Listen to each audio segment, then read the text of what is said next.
We are officially starting now. Okay, so I just want to say thank you for inviting me into your home, opening up your heart, your spirit, your home to me to talk about your hero, your legacy. And as you know, I'm a veteran traveling 50 states to go to all 50 states to document a Gold Star family story in every state across America. So then, for my organization, so then I can also take these stories and file them in the Library of Congress. You know, our nation's oldest archives, so that they can be forever cherished and preserved there, so we can have your family and hero legacy documented. So I really, really appreciate you allowing me to come into your home to do this. It's an honor to have this story put at the Library of Congress. Um, so if we would, we'll start with a little. If you would start off by saying your full name and your hero's full name. My name is Denise Gionet, and my hero is Daniel Robert Gionet. Okay. Um, so a little biographical data. Where were you born? Where are you I from? was born in Lowell, Massachusetts, Okay. as were my three children. Mm-hmm. Okay. Okay. Um, so is there any other history of like military service in your family at all? There is a lot of military service in my family. I have an uncle who served in World War II, survived the beach in Normandy and the Battle of the Bulge. He was a Purple Heart and Silver Star um, recipient. Um, my dad served during Korea and stayed stateside, so he was stationed in Dover for 4 years. My ex-husband was a Marine, and he served 3 years post-Vietnam in Hawaii. Wow. Wow. Okay. So there sounds like there's a deep, rich history of military service in your family. But I didn't realize what the Purple Heart meant on my uncle's plate until it came home. Mm. Mm. Um, can you tell me about? Do you remember being pregnant with Daniel? Do you remember Oh, anything about what was yes. that like? Um, we waited a long time to get pregnant. We were doing fertility studies, and it just finally happened. I was excited. I was showing probably at 2.5 months when most don't show till 4 or 5 because I was so excited. Um, it was a great pregnancy. And let's see, my water broke at 1 a.m. New Year's night, and he was born at 4:33 a.m. So very easy delivery. And he came into this world with huge brown eyes wide open. I thought there was something wrong because you couldn't see any whites in his eyes, but lived pretty much his whole life with his eyes wide open like that. Wow, wow. So what about his childhood? What was his childhood like? What kind of person was he, and how did he play with his brother and sister, and what was it like? What was it like raising him? He was the considerate one. He was very sensitive. If he saw me crying for some reason, what's the matter, Mama? What's the matter? And of course, he'd try to make me smile because that was something he always did. He was a great big brother. His brother Darren was born with a cleft lip and palate. After his first surgery, I brought Darren home from the hospital and I said, "What do you think about his new face?" And he said, "Mama, I loved him before." So, I mean, he was that type of kid. When his little sister came along, he was the best big brother. Always worried about her, concerned about her, always asking where you going, who you going to be with.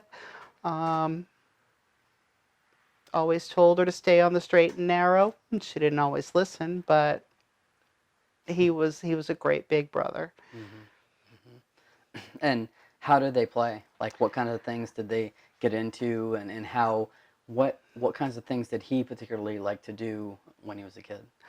Um, he used to love to play He-Man. Um, I have pictures of him as a child in a sailor uniform with a sword because he just loved to have that sword and swish it around. Um, he liked comic books because his grandmother on his dad's side had a comic book store. So he was into comic books, Superman, Batman, all the superheroes. Um, and for Darren's 6th birthday, we actually had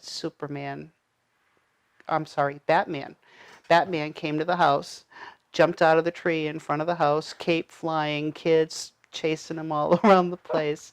And Dan was like, "This is just so great." Even though it wasn't his birthday, he was thrilled.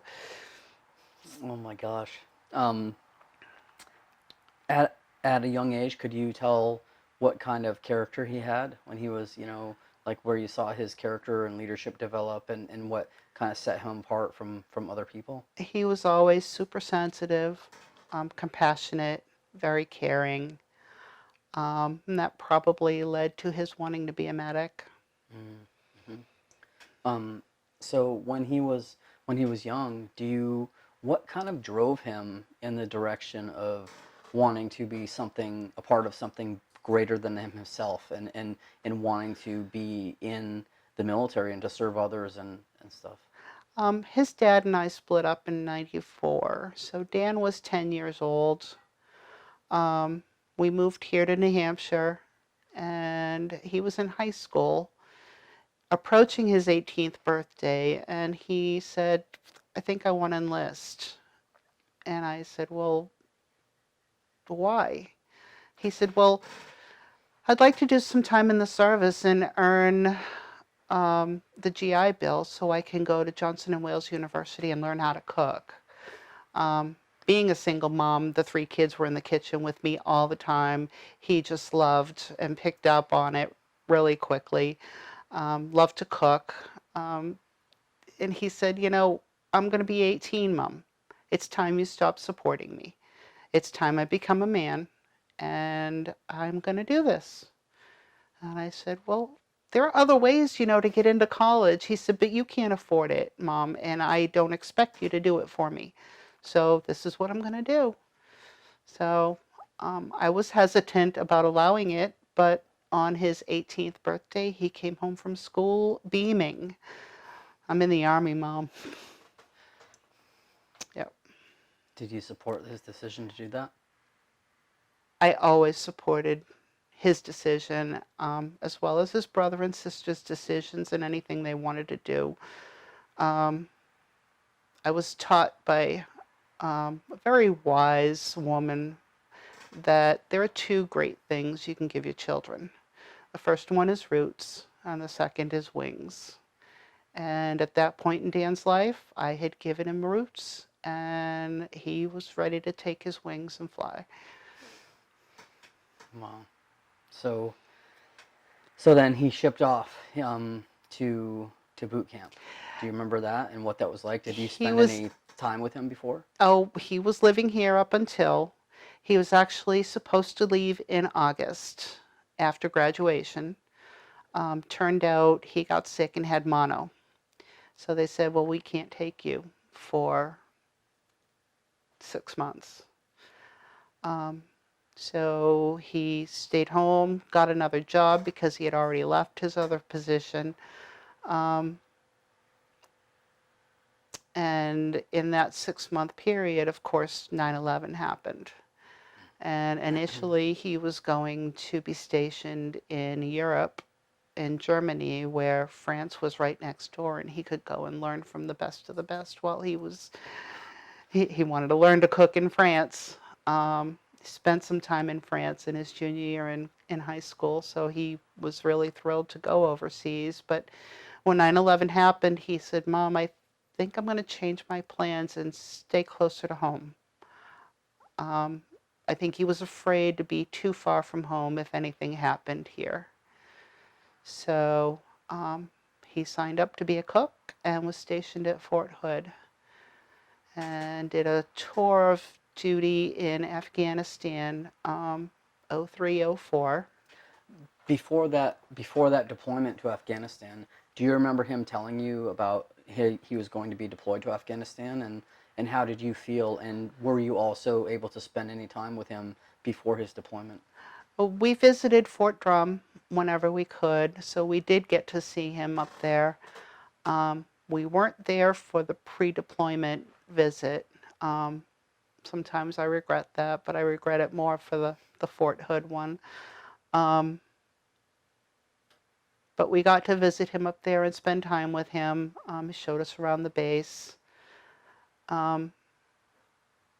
He was going to cook for the troops, and he was thrilled to do that. And although he was deploying, of course I worried. I had a map of Afghanistan taped to the top of my computer. I checked emails every day because I had to know what he was doing. When he was over there, did he communicate with you at all? But call back home and stuff? And if so, what was the nature of those communications, like email, Skype, or phone? And what were some of the nature of the conversations you had? I got frequent emails, and when he got a chance, he did call. Things are going good. Yeah. Never told me much of anything that was going on. I found out after the fact that things weren't as good as he made them out to be. But he was happy to cook for the troops, felt like he was doing something productive. He was keeping them fed and happy and healthy. The phone calls, every phone call I got, I dropped what I was doing and I sat and I talked with him for as long as he was able to talk. The emails came pretty frequently, and I cherished everyone, and I have them all on file on my computer. Wow, but that's a treasure, huh? It is. Yeah. When he was deployed, how did you keep up with what was going on during the war? Or did you? Some do, some don't, I guess. But I was tuned in to the news every night just to hear, and there was always news breaking. I worried awful. I prayed. Rod Stewart, Forever Young.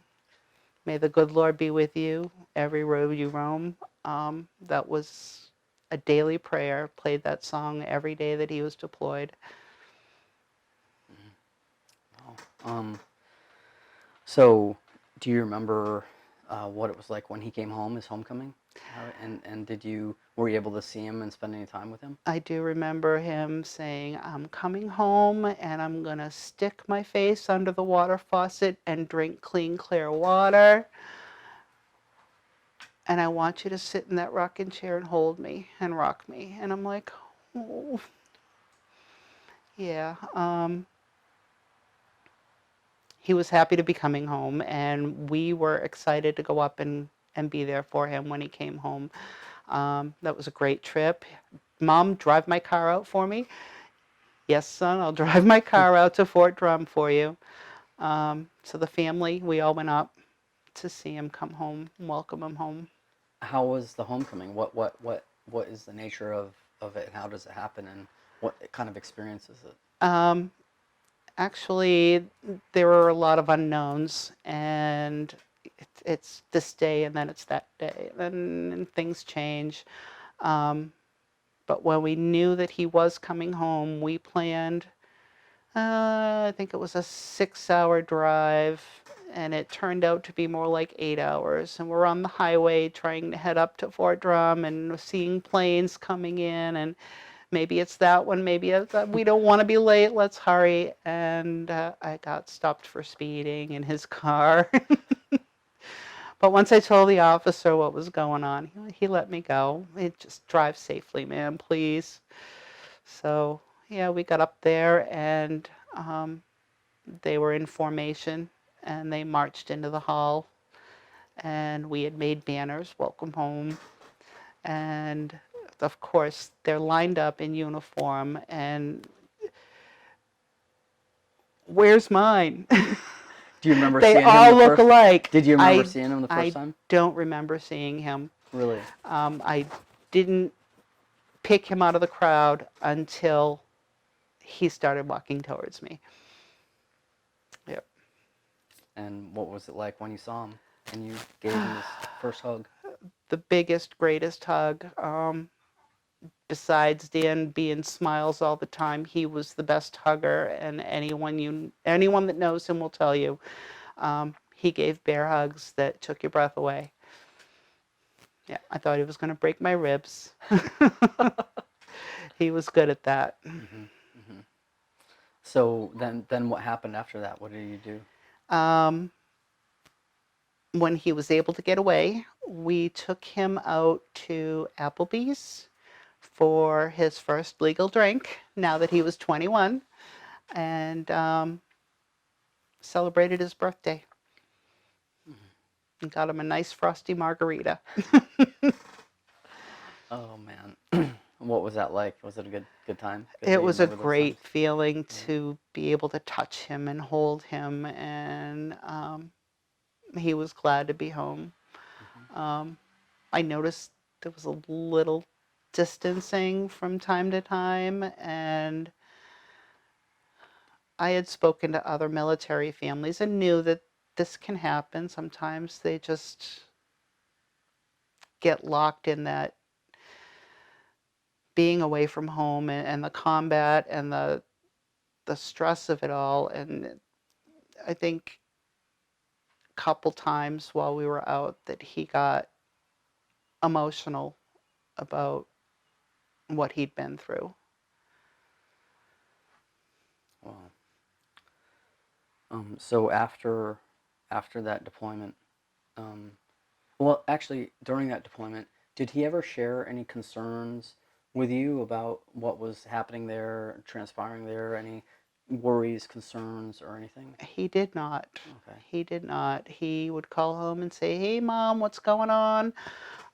Cooking again. Yeah, I'm cooking again. Keeping these guys' bellies happy." Um, Never told me about the combat instances where he was away at a FOB, doing medic training. And the medic training he got out there was so impactful to him that before he actually came home, he reenlisted to be a medic. Wow. Wow. So how did you feel about that? Do you remember him? Did he talk about this decision with you, and what were your thoughts about that? He did speak about the decision with me, and my reaction was, "Son, you've done your time. You've earned your GI Bill. You wanted to go to cooking school. You wanted to go to Johnson & Wales. Now you have the time, the ability to do that, and it's not going to cost your mom anything. And you can be done. You served honorably."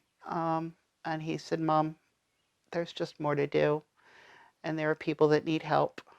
And there are people," he said, "like you and Meme. You can't go over and help, but I can. And I need to do that." And as much as I didn't want him to reenlist, it was in his heart and it was in his soul. And I had to support him. I had to Sounds let him use those wings. sounds like a selfless devotion he had, where he like all of a sudden was looking towards others, and that was a truly him becoming a part of something bigger than himself, realizing that. Wow, Right. that's amazing. Um, so then when he came back, then did he have a class date to go to his official medic school to go do that? Yeah, after he came home, he was home on leave for a period of time where he was here at home visiting friends, having parties, and then he was back up at Fort Drum getting things ready. Met a girl and got married. Got married November 19th, and actually I'm jumping ahead. He went off to Texas to do his medic training, and while he was there, I think it was about maybe 6 months medic training. Um, he used to try and get the guys to go out for beer and pizza, and they were like, dude, we've got a test tomorrow. And he was like, ah, come on, we're good, we can go for beer and pizza. And they would struggle through the test, and Dan would just fly right through it and ace it. And it turned out he was making a name for himself.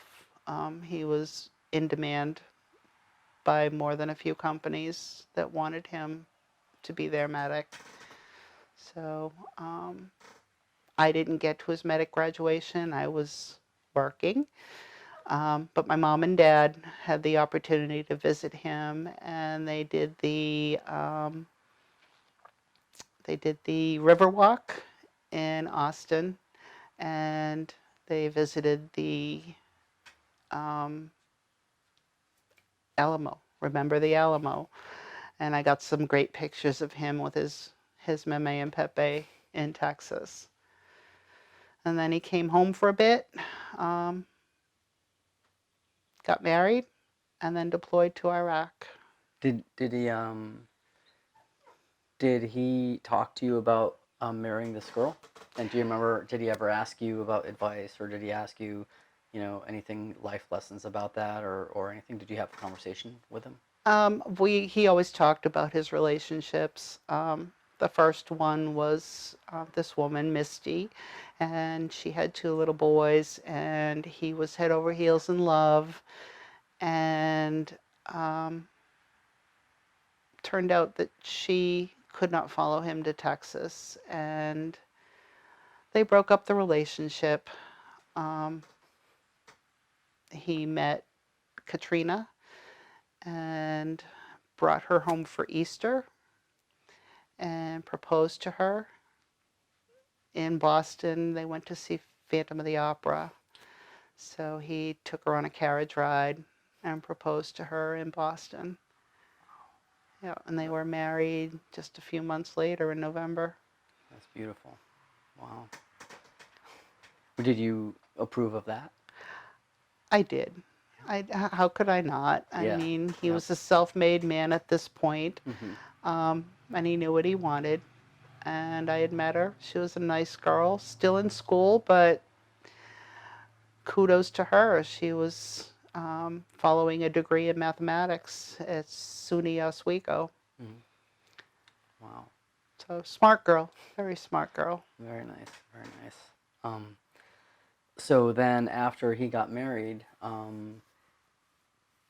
did he have a wedding? Did you go to his wedding? I did. How was that? His wedding was in upstate New York, a little town called Clayton, right on the St. Lawrence Seaway.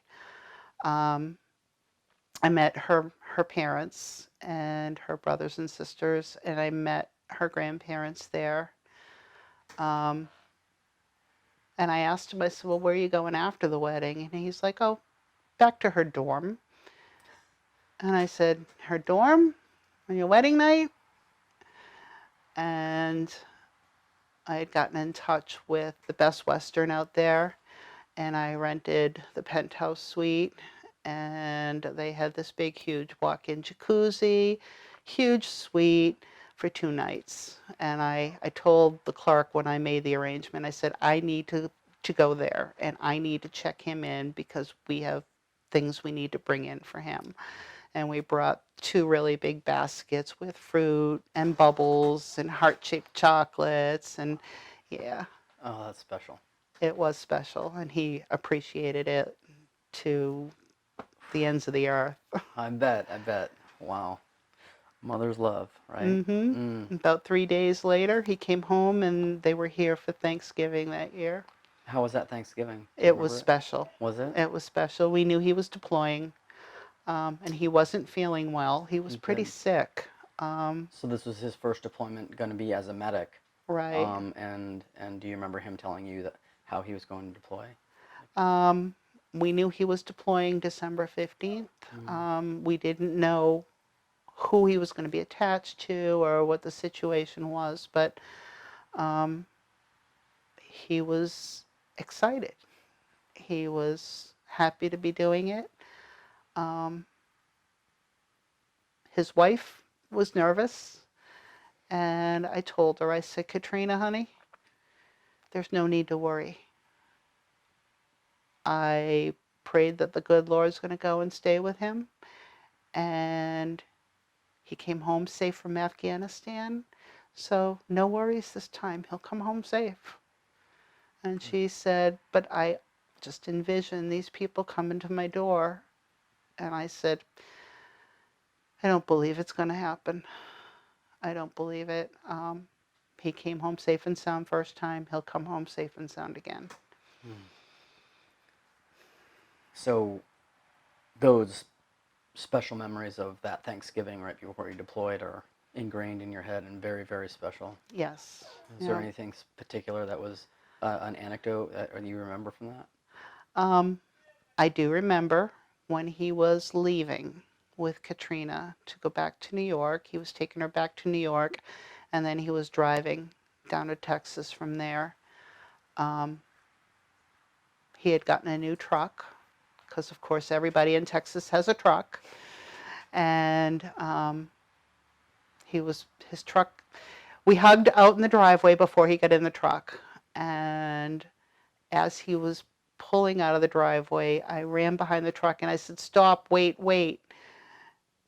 And he rolled his window down. He said, what's up? I said, get out of the truck. I said, I need another hug.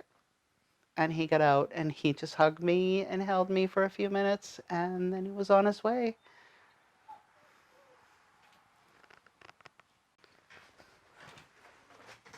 So then he left, and did you know what after he left, after you got that hug, what his unit's mission was going to be doing in Iraq? Did he talk to you about that? I did not know.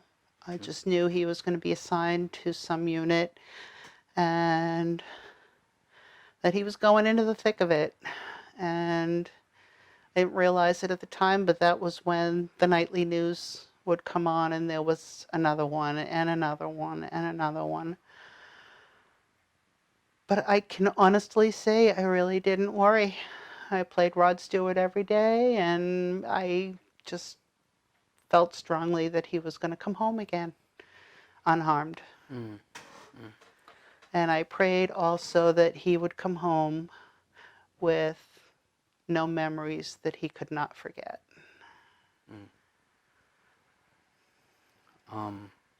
Did he communicate with you at all when he was over on that deployment? And if so, how did he do it, and what were the nature of those communications? And did he share any of his concerns or worries with you?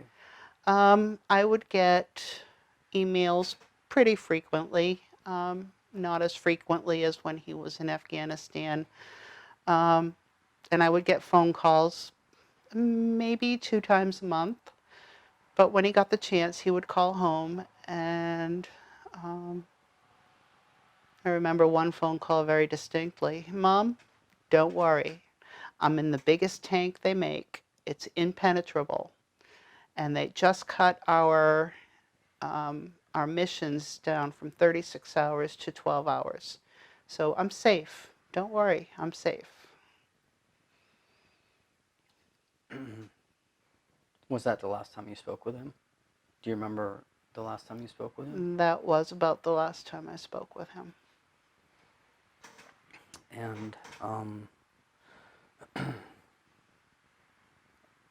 can you tell me about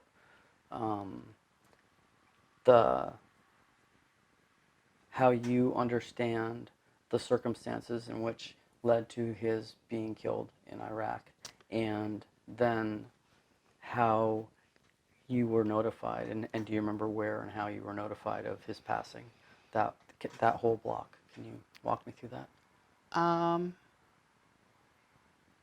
I was sitting actually right here in this room when the knock came on the door. And my fiance at the time went to the door because, well, we looked at each other. The doorbell doesn't ring at 10:30 at night, so who could that possibly be? We had just sat down to watch this new show on TV that was supposed to be all the rage.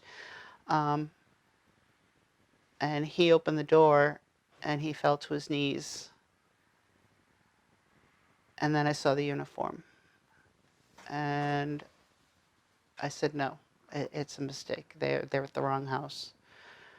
And the kid walked in, and he was young, just a young kid. And I think he had to restart his speech probably 5 or 6 times because I was hysterical. I had lost my breath. I had screamed. In fact, my mother thought I was wrestling with one of the kids because she heard me screaming. My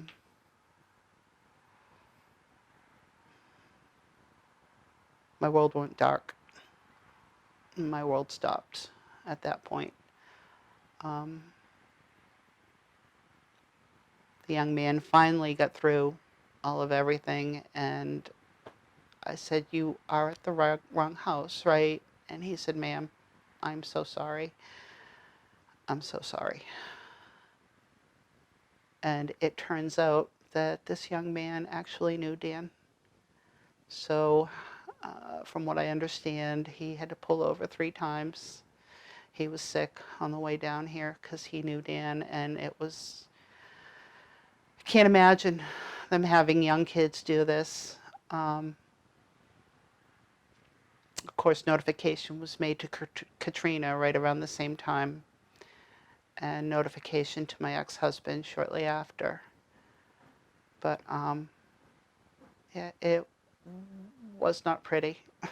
I fell to my knees. And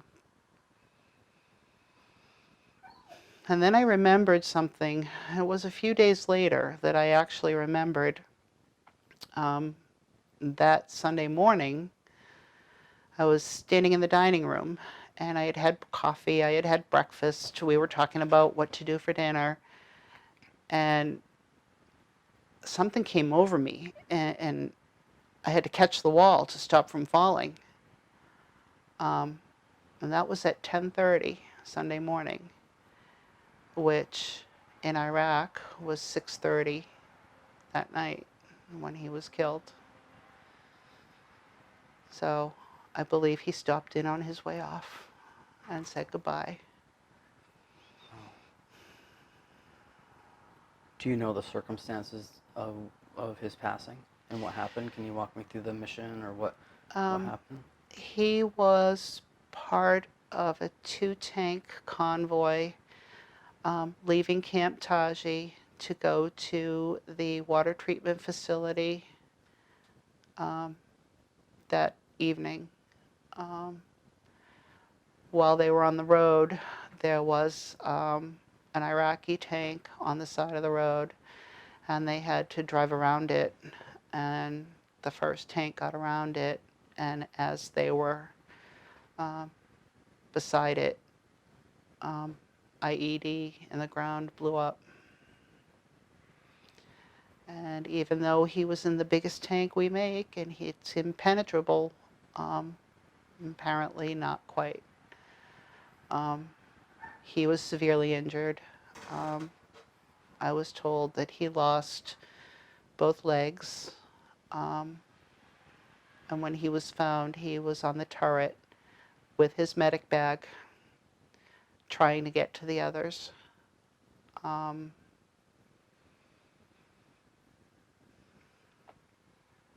He was taken down and brought to lie down, and he was giving orders to the survivors on how to treat the other injured until he couldn't anymore. And when medevac came, they came to him, and he said, "Go get the lieutenant. He's still trapped in the tank. I'm okay." So he gave his life so the lieutenant would live, and they both perished that day.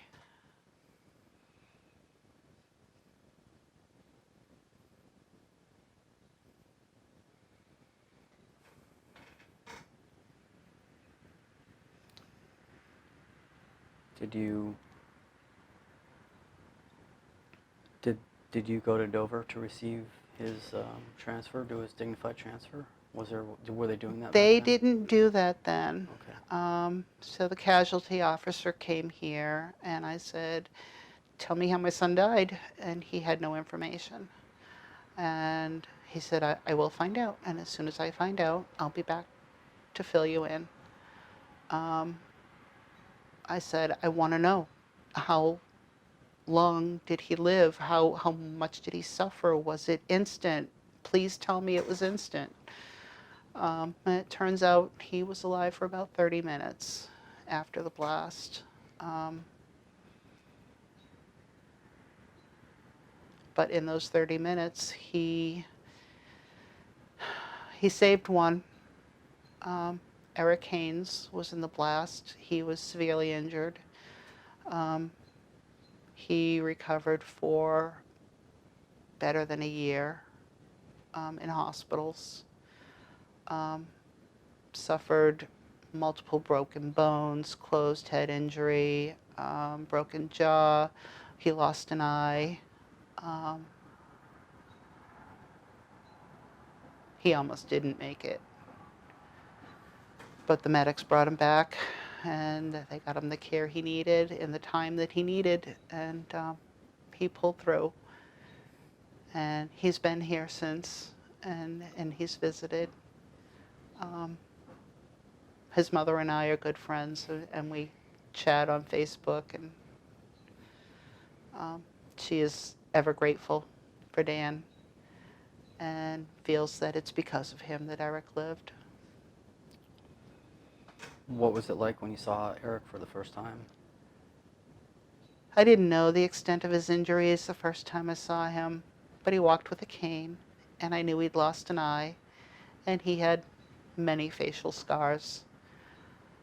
But he hugged me, and I hugged him, and it was like we had been family forever. He's just a superhuman being, and he will forever be on my friends list. Did you have a funeral or a memorial service for Daniel? And how was that? Can you walk me through that? We had him waked next town over in Drake, Mass. It's surreal because him lying there in the casket, he looked so peaceful, like he was just sleeping, and just a little bit of a hint of a smile on his face, like he was always smiling. Right before the funeral, when they were about to close the casket, a bunch of friends who knew Dan really well and knew how much he loved the Oscar Mayer Wiener song broke out and sang. So we must have been probably 10 or 12 of us standing around his casket singing the Oscar Mayer Wiener song with tears streaming. And after that, it was the procession. The procession from Drake came up Mammoth Road, stopped at my house, right in the corner. On the corner, placed this huge red, white, and blue bouquet. And then we turned down Burns Road, and we got to the high school, and all the kids were standing out on the side of the road, holding flags, hands over their hearts. A little further down the road, the elementary school, same thing. All the kids, little kids. And then the middle school. That's when I lost it. To see that outpouring. Anybody that was there with the kids said that you could hear a pin drop. They were so respectful and so quiet. I have talked to a few of those kids since then, and it's something they will never, ever forget. It was the last day of school, and they certainly let us know that Dan was very well loved.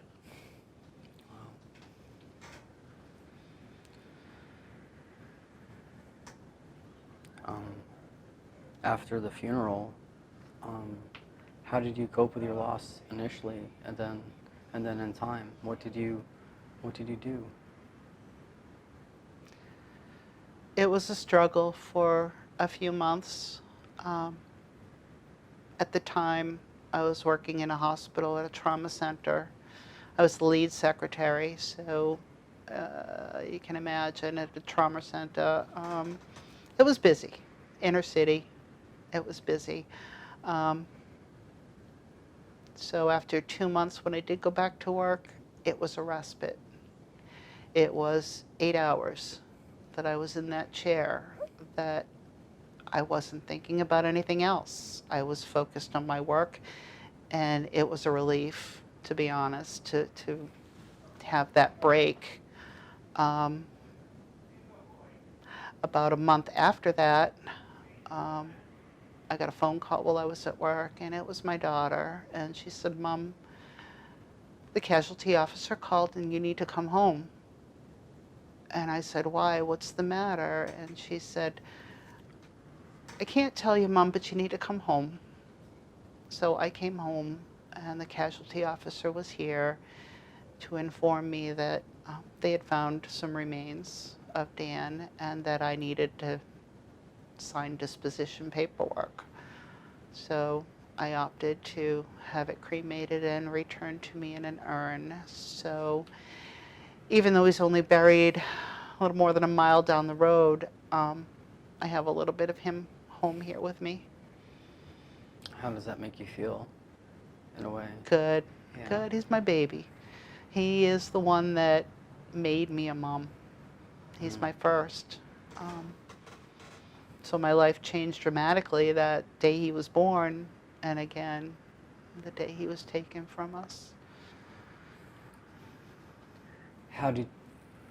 So in time, then, did you find yourself doing anything to help with your loss, and like any organizations, or doing anything, or was there anything that helped you? I reached out to other mothers. Of course, before the surge in '07, um, there were losses every day. New Hampshire was not out of that realm. So, and being close to Massachusetts, whenever I could, I would go to the wake and meet the mother. And on a few occasions, the hugs were reciprocated with just so much force and so much love that I had one mom, Matt Stanley's mom, up in Wolfboro, New Hampshire. That was 6 months after we lost Dan. I went up there for his wake, and Mom was just sitting in a chair staring at the floor, and I knelt down in front of her and I said, "Lynn, I'm a Gold Star mom." Well, she jumped up out of her chair and she hugged me, and when she did, she whispered in my ear, "You know how I feel." So at that point, we became fast friends and continued to seek out other moms. So eventually, we probably had about 25 of us here in the state that were really close. And we still keep in touch. We have a group Facebook page. We keep in touch. We attend others' events, and there's nobody that knows what we've been through except these others. And it's powerful to be with them and to share our stories, and we know our boys are having beers together in heaven and waiting for us.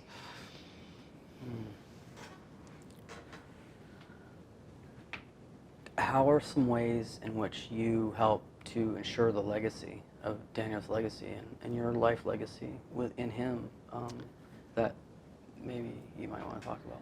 It wasn't too long after, I'd say within the year and a half after we lost Dan, I kept applying for a job at the VA. Finally got in. took a big cut in pay, but I finally got in, and my first position there was in the mental health department. It was there, and then that this reality came to me. I would see mothers come in with their sons, and these sons just had blank, empty stares. Their eyes were empty. And it was that made me realize I might in fact be one of the lucky ones, because some of these boys that I see at the VA will never ever be the same, and their mothers and fathers are going to worry about them for the rest of their lives. My boy's at peace. It was evident when we saw him at the funeral home, peaceful, like he was sleeping. My heart breaks for these other moms, with these guys with the wounds that don't show, the hidden wounds. I had one veteran come in one night, and this was when I transferred down to urgent care where I am now, and he couldn't meet my eye. There was no eye contact. He slid a piece of paper over the counter to me, and I opened it up, and it said, "I need help." I stood up, and I touched his hand, and I said, "I'm glad you came in." So I checked him in, and he had a seat. It happened to be a really busy night with us in urgent care, and he was getting restless. And I went and sat next to him in the waiting room, and I said, "Look, I'm going to go check with the doctor to see how much longer it's going to be before they call you in. But please don't leave. Please just sit a little while longer, and I'll be right back." And I came back, and I said, "It's going to be a few more minutes, but we are going to see you, and we're going to get you through this." And he was seen. My shift ended. I went home. 2 weeks later, this young man comes in, meeting me straight on in the eye, and he looked at me and he said, "Ma'am, may I give you a hug?" So I stood up and I walked around the counter, and he hugged me. And as he hugged me, he whispered in my ear, "You saved my life." So in that way, I'm continuing Dan's mission. I am treating those who have hidden wounds or physical wounds. And his being a medic, I can't think of any better thing I should be doing. That was one. When I took the job in 2009, I told myself, I said, if I can save one, I'll be happy. If I can save just one. And I have. And there may be others, because I treat them all like they're mine. And I've told a few of them this: "You are my son's brother in arms," or "You're my son's sister in arms. That makes you mine. You're my kid, and I'm going to do what I can for you. And if we don't get results here and now, we'll find a way to get results." And made a lot of special friends there, and I wouldn't change it for the world. So, I understand that his sister and brother also are in the military now. Yes. And how was that for you, having lost one son in the military and service? How did they cope with his loss, and then did you support them going in the military, and how did that make you feel? They both handled it quite differently. Alicia had moved out and quit school, and that night she came home, and she never left again until she went to boot camp. I asked her why. "Why do you want to enlist?" "Because I don't want you to think there's any revenge to be had. You need to understand your brother was doing what he loved, what he wanted to do. This is what his calling was. So there's no revenge. And she said, Mom, small town, what am I going to do? Deliver pizzas? I want to be a part of something bigger. So we started out at the Air Force recruiter, and they shunned her because she had a tattoo on the back of her neck. So we went to see the Navy recruiter, and they said, come on in. So while she was finishing her 2 credits here at high school, she had delayed enlisted, and she wanted to be a rescue swimmer. Beat her mentor first time in the pool, which was thrilled, but she couldn't do the chin-ups. So here she is, mechanic, helicopter mechanic, deployed once on board the Truman. And I couldn't be more proud of her. 13 years in, and she's first class. And of course, she's always first class in my book. Darren, on the other hand, was a different story. I had him on suicide watch for quite a while after. He was in school at the time, and it was horrible news for him because he was waiting for his brother to come home on leave, had made plans with friends to go on a camping trip and a canoe down the Saco River. And that was all just ended in a second. He couldn't speak his brother's name for 3 years. I got him into counseling at the VA because I was very afraid that he was going to try and do something silly and end it, and the pain for him. I noticed he was hypervigilant. I would get into his car and there was a knife or scissors at every seat in case something happened and they had to cut seat belts. And he'd sit in a corner where he could see all the doorways. Just some of the things I noticed. Having seen that in some of the veterans at the VA, I was concerned. So we got him some help, and he's turned it around. And now, 13 years later, at 32 years old, he finishes boot camp, and now he's in the Navy Reserves. So for him to be in boot camp with 18, 19-year-olds and getting through it and making it, I'm very proud of him.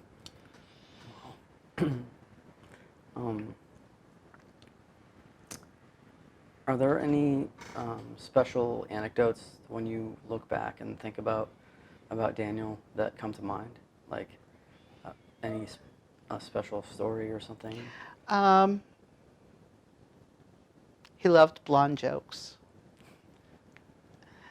Every time the new blonde joke come out, I would get an email with the new blonde joke. Like, how do you draw on a blonde? Put a scratch and sniff sticker on the bottom of the pool. He was real big on blonde jokes. And it's no wonder his wife was brunette. Nice.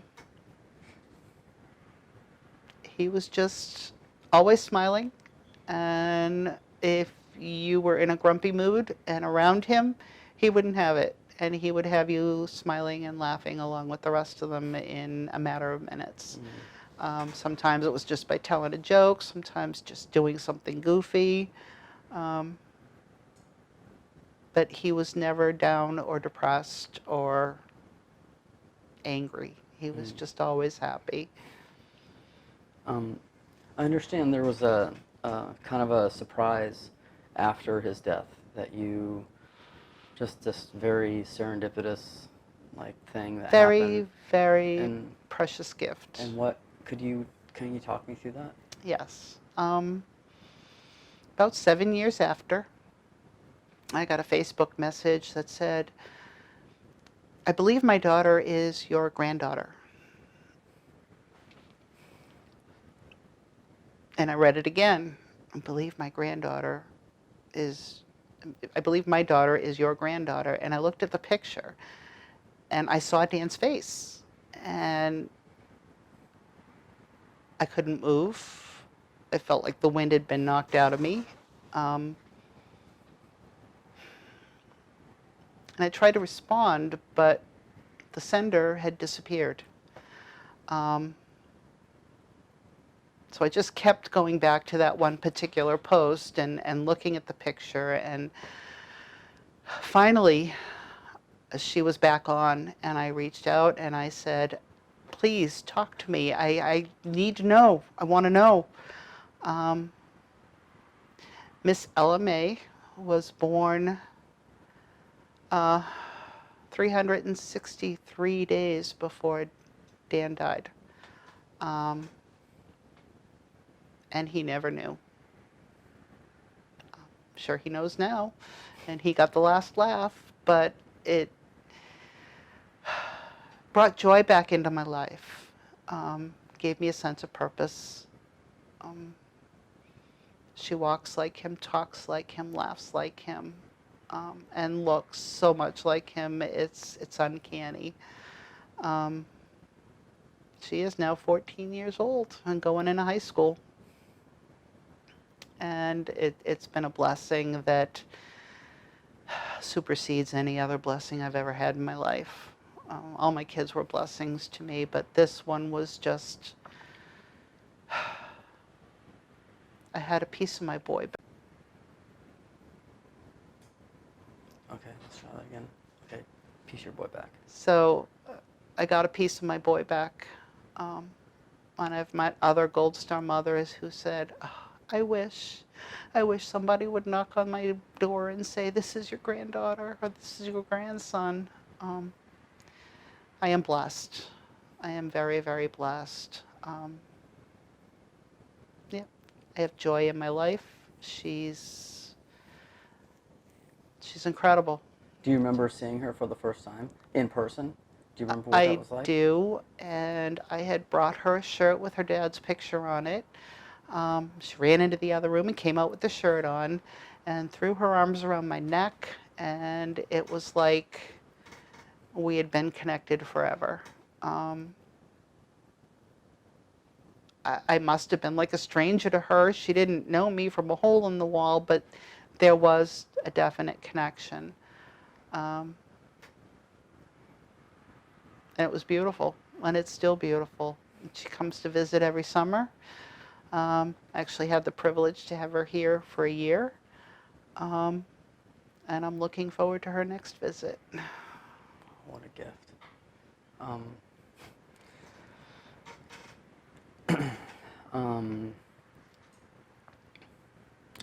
What would you like the world to know about what kind of person Daniel was? What kind of character he had? What kind of man he was? He grew to be, and what would you like the world to know about that? I'd like the world to know that he was happy. He was compassionate, very caring, very giving. He'd give the shirt off his back to a total stranger if he found the need. His brothers and sisters in arms were his family, and I see that now, the way they reach out to me and talk to me and ask me how I'm doing. There must be 50 of them now that I have friend connections with, and twice a year at the very least, on Memorial Day and the anniversary, I hear from most of them. But they all call me Mama Gio, and I'm involved with all their kids. I've got 2 little kids out in Washington State. Tana is now playing softball, so I watch her softball on Facebook. She's a Girl Scout, so I buy her Girl Scout cookies. I lost one son, but I gained many more, and I'm grateful for that. Wow. If people the people that will watch this documentary, from the Library of Congress years from now, could be a psychologist, researcher, it could be a documentary filmmaker, it could be whoever. What message would you like to send to anybody that may see this film years and years from now?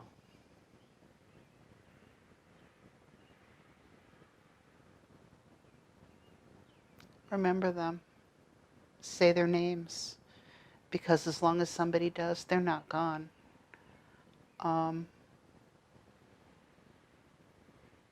Memorial Day, it's not just the first big weekend of the summer. Remember those who paid dearly for the freedoms that we enjoy every day. I never realized it until I lost my boy. But they're all compassionate. They were all selfless in giving of their time and their energy. And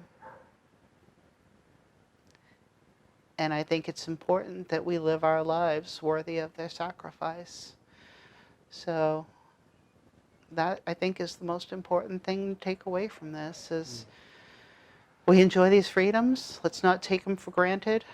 And let's live our life worthy of those who gave their lives for it. Very poignant. Is there anything that you feel we haven't discussed that you would like to discuss in this interview about Daniel's life and your legacy? I think that pretty well sums it up. Well, I'd like to say thank you so much for having me in your home and opening up your heart and your spirit and your soul to me and taking part in this and ensuring that we get your legacy and Daniel's legacy archived in the Library of Congress forever. I thank you so much. It's been an honor. The honor's all mine. And as long as Library of Congress is there, he's not forgotten. He'll never be forgotten. So it was the least I could do to do this and have him remembered. Thank you so much. You're welcome.